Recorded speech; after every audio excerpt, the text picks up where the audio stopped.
राम राम मित्रांनो.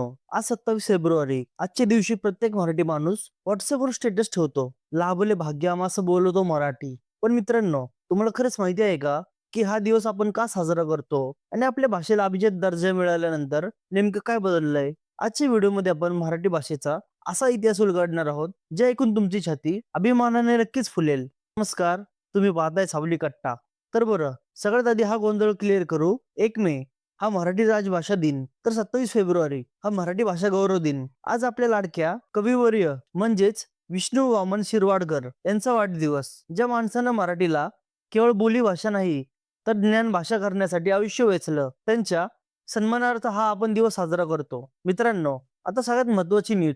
केंद्र सरकारने 3 ऑक्टोबर 2024 रोजी मराठीला अभिजात भाषा म्हणून घोषित केलंय. म्हणजे काय?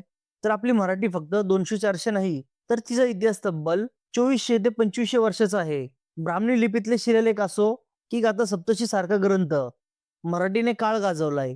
तुम्हाला वाटत असेल मराठी फक्त महाराष्ट्रात चालते, तर तुम्ही चुकलात. मराठी ही जगातली 10वी आणि भारतातली 3री सर्वात जास्ती बोलली जाणारी भाषा आहे. मॉरिशस पासून ते इस्रायल पर्यंत मराठी माणसं आपली संस्कृती जपून आहेत. आणि हो, मराठीतील बोली भाषा बघा. अहिराणी, मालवणी, वराडी, कोल्हापुरी, प्रत्येकाचा स्वॅग वेगळा. संत ज्ञानेश्वरांनी भावार्थ दीपिका म्हणजेच ज्ञानेश्वरी लिहून मराठीचा पाया रचला. त्यानंतर संत तुकाराम, नामदेव, एकनाथ या संत परंपरेने ही भाषा घराघरात पोहोचवली.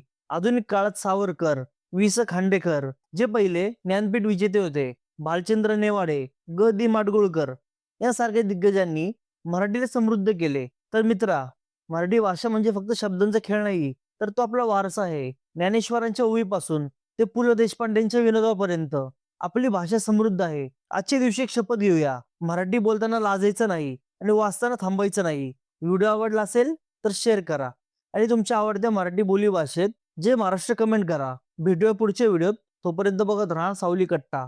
धन्यवाद.